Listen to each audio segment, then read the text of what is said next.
Doctor BR Ambedkar Konaseema జిల్లా రామచంద్రాపురం నియోజకవర్గంలో YSR Congress party Ramachandrapuram incharge పిల్లి సూర్యప్రకాష్ ఆధ్వర్యంలో చంద్రబాబు వెన్నుపోటుకు 2 ఏళ్లు కార్యక్రమం పెద్ద ఎత్తున నిర్వహించారు.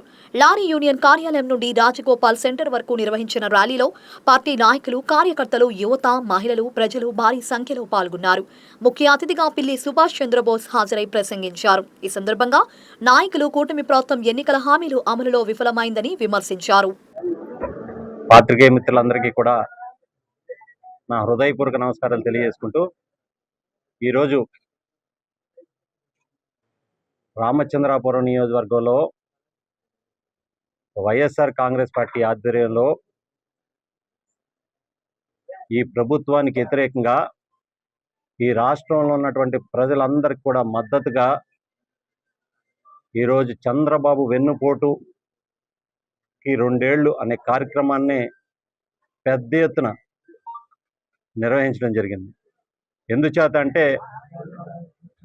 ఈ ప్రభుత్వం ఏర్పడి 2 సంవత్సరాలు పూర్తవుతుంది. ఈ 2 సంవత్సరాల కాలంలో ఏదైతే ఎన్నికల్లో ఇచ్చిన హామీలు నారా చంద్రబాబు నాయుడు గారు ఏ ఒక్కటి నెరవేర్చకుండా 2 సంవత్సరాల నుంచి కూడా కాలయాపన చేస్తూ, ఇటు ప్రజల్ని మోసం చేస్తూ, ఇటు అన్ని వర్గాల ప్రజల్ని కూడా నెట్ట నిలువున ముంచిన సందర్భంగా మా నాయకుడు జగన్మోహన్ రెడ్డి గారు ఈ యొక్క కార్యక్రమానికి పిలుపునివ్వడం జరిగింది. ప్రజాస్వామ్యంలో ప్రజలు 5 సంవత్సరాల మ్యాండేట్ ఇస్తారు. ఏ ప్రభుత్వానికైనా 5 సంవత్సరాల మ్యాండేట్ ఇస్తారు. కానీ ఈ కూటమి ప్రభుత్వం వచ్చిన తర్వాత మొట్టమొదటి 5 నెలల్లోనే ఈ రాష్ట్రంలో ఉన్నటువంటి ప్రజలందరూ కూడా ఈ ప్రభుత్వం, ఈ చేతకాని ప్రభుత్వం ఎప్పుడు దిగిపోతుందో, నారా చంద్రబాబు నాయుడు గారు ఎప్పుడు దిగిపోతారో, మళ్ళీ జగన్మోహన్ రెడ్డి గారిని ఎప్పుడు తెచ్చుకుందాం అనేది ప్రజలందరూ కూడా ఆలోచిస్తున్నారనేది జగమెరిగిన సత్యం. ఈరోజు మనం అక్కడ ప్రతి ఒక్కటి చూసుకున్నాం. సూపర్ 6 హామీలు అన్నీ కూడా తీసుకున్నాం ఒక్కొక్కటిగా.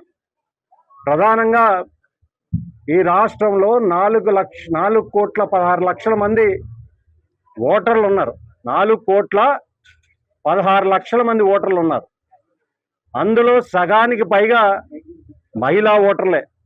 మరి అలాంటి మహిళా ఓటర్లకి నేను ఆడబిడ్డ నిధి అని చెప్తూ ప్రతి నెల 18 సంవత్సరాలు పైబడిన ప్రతి ఆడబిడ్డ అక్క చెల్లెమ్మలకు నేను 1,500 ఇస్తానని చెప్పిన నారా చంద్రబాబు నాయుడు గారు మరి ఈరోజు 2 సంవత్సరాలు గడుస్తున్నప్పటికీ కూడా ఆ హామీని అమలు చేయకపోవడం మన నారా చంద్రబాబు నాయుడు గారి మోసపూరిత వాగ్దానం కాదా అనేది ఈ సందర్భంగా అడుగుతా ఉన్నాం. కేవలం అదే కాదు, ఈ రాష్ట్రంలో ఉన్నటువంటి నిరుద్యోగ యువతను ఏ విధంగా మోసం చేస్తున్నారో గడిచిన వారం రోజుల నుంచి మనం కూడా చూస్తున్నాం. ఒక పక్కేమో నిరుద్యోగ యువతకు నేను ప్రతి నెల 3,000 రూపాయలు ఇస్తానని చెప్పిన నాయన మెగా డిఎస్సి అనే పేరుతో ఈ రాష్ట్రంలో స్పోర్ట్స్ కోటాలో ఎగ్జామ్స్ నిర్వహించకుండా స్పోర్ట్స్ కోటాలో నారా లోకేష్ గారి అనుయాయులకి ఉద్యోగాలు ఇచ్చి మెరిట్లో ఉన్న నిరుద్యోగులకు ఈరోజు వారి జీవితాలతో నారా చంద్రబాబు నాయుడు గారని, నారా లోకేష్ గారిని గేమ్స్ ఆడుకోవడం వాస్తవం కాదా అనేది మీ సందర్భంగా మీ అందరినీ కూడా అడుగుతా ఉన్నా. 200 మంది నిరుద్యోగులు ఈరోజు హైకోర్టుని ఆశ్రయించడం అంటే మరి అది వాస్తవం కాదా? అంతేకాకుండా ఈరోజు ఎస్సీ ఎస్టీ బీసీ మైనారిటీలకి అయితే ప్రతి నెల 4,000 పెన్షన్ ఇస్తా అన్నాడు. ఈరోజు ఎస్సీ ఎస్టీ బీసీ మైనారిటీ వర్గాలన్నీ కూడా అటకెక్కించేసాడు నారా చంద్రబాబు నాయుడు గారు. ఎస్సీ ఎస్టీ బీసీ మైనారిటీ వర్గాలన్నీ కూడా ఉచితంగా 3 గ్యాస్ సిలిండర్లు ఇస్తా అన్నాడు ప్రతి కుటుంబానికి. ఒకే సిలిండర్ ఇచ్చి 2 సంవత్సరాలకి 6 సిలిండర్ల రావాల్సింది ఈరోజు 1 సిలిండర్ పెట్టి చేతులు దులుపుకునే వైనం. ఈ రాష్ట్రంలో అర్హులున్న ప్రతి కుటుంబాలు కూడా ఆశతో ఎదురు చూస్తూ ఉన్నారు. అంటే దృశ్యం సినిమా కన్నా సస్పెన్స్ గా నారా చంద్రబాబు నాయుడు గారు ఈ యొక్క ఏదైతే ఉచిత గ్యాస్ సిలిండర్ అని చెప్పేసి అందరిని ఏ విధంగా సస్పెన్స్ లో పెట్టారో, ఎప్పుడు వస్తుందో అని సస్పెన్స్ లో పెట్టారో మనందరూ కూడా అర్థం చేసుకోవాలి. అన్నదాత సుఖీభవ. మరి ఏ విధంగా పెట్రోల్ డీజిల్ ధరలతో రైతులందరినీ కిలోమీటర్ల మేర పెట్రోల్ బంకుల దగ్గర నుంచో పెట్టారు. తీరా పంట చేతికి వచ్చిన తర్వాత అన్నదాత సుఖీభవ అని కాదు, గిట్టుబాటు ధరగా కూడా కల్పించలేని దుస్థితిలో ఈ రాష్ట్ర ప్రభుత్వం ఉంది. ఇవన్నీ కూడా నారా చంద్రబాబు నాయుడు గారు ప్రధాన హామీలు, తన మేనిఫెస్టోలో ఉన్నటువంటి సూపర్ 6 హామీలు నారా చంద్రబాబు నాయుడు గారు మరి ఇచ్చారు. ఈ రోజు వరకు కూడా అమలు చేయలేదు. మరి తెలుగుదేశం పార్టీ నాయకులు ఏం చెప్తా ఉన్నారు? సుపరిపాలనలో తొలి అడుగు ఇది మంచి ప్రభుత్వం అని చెప్తున్నారు. మేము అడుగుతున్నాం, మరి ఇచ్చే నిన్న సూపర్ 6 హామీలు ఏవి కూడా అమలు చేయకుండా మరి 2 సంవత్సరాల నుంచి ప్రజల్ని మోసం చేస్తున్నారే, మరి మీద సుపరిపాలనలో తొలి అడుగు అని అడుగుతా ఉన్నాం. ఈరోజు రాష్ట్ర ప్రజలందరూ కూడా అనుకుంటున్నారు, తుగ్లక్ పాలనలో విధ్వంసం, వెన్నుపోట్లు తొలి అడుగు అనేది రాష్ట్ర ప్రజలందరూ కూడా అనుకుంటా ఉన్నారని మనం చేసుకుంటున్నాం. ఏ రాష్ట్ర ముఖ్యమంత్రి అని చూసుకుందాం. ఇదే రాష్ట్రంలో అనేక మంది ముఖ్యమంత్రిగా పనిచేశారు. స్వర్గీయ ఎన్టీ రామారావు గారు తెలుగుదేశం పార్టీ వ్యవస్థాపకులు. వారినే తీసుకుందాం. కిలో ₹2 బియ్యం స్వర్గీయ ఎన్టీ రామారావు గారు పెట్టారు. ఒక బెంచ్ మార్క్ అది. అంటే ఒక ముఖ్యమంత్రికి పరిపాలన చేస్తే ఒక ముద్ర ఉంటుంది. ఎన్టీ రామారావు గారు కిలో ₹2 బియ్యంతో ఒక బెంచ్ మార్క్ వేశారు. డాక్టర్ వైఎస్ రాజశేఖర రెడ్డి గారు ఆరోగ్యశ్రీతో చిరస్థాయిగా నిలిచిపోయినటువంటి వ్యక్తి రాష్ట్ర ప్రజల గుండెల్లో. వైఎస్ జగన్మోహన్ రెడ్డి గారు గడిచిన 5 సంవత్సరాల్లో ఈ రాష్ట్రంలో ఉన్నటువంటి విద్యార్థులకి అందరికీ అండగా నిలిచి అమ్మ ఒడి, నాడు నేడు పేరుతో స్కూల్స్ ఏ విధంగా అభివృద్ధి చేశారో మనం అందరం కూడా కళ్ళు ఎదురకుండా చూసాం. అంటే జగన్మోహన్ రెడ్డి గారిది అదో బెంచ్ మార్క్. మరి ఇది చంద్రబాబు నాయుడు గారిది ఏముంది? 40 సంవత్సరాల అనుభవం ఉన్న నారా చంద్రబాబు నాయుడు గారు చెప్పుకుంటా ఉంటారే, మీ బెంచ్ మార్క్ ఏంటి? ఈ రాష్ట్రంలో ఉన్నటువంటి ప్రజల్ని మోసం చేయటం, వెన్నుపోటు పొడస్తమే మీ బెంచ్ మార్కా అని అడుగుతా ఉన్నాం. అందుకనే ఈరోజు వైఎస్ఆర్ కాంగ్రెస్ పార్టీ ఆధ్వర్యంలో 175 నియోజకవర్గాల్లో చంద్రబాబు వెన్నుపోటుకు 2 ఏళ్లు అనే కార్యక్రమానికి పెద్ద ఎత్తున శ్రీకారం చుట్టడం జరిగింది.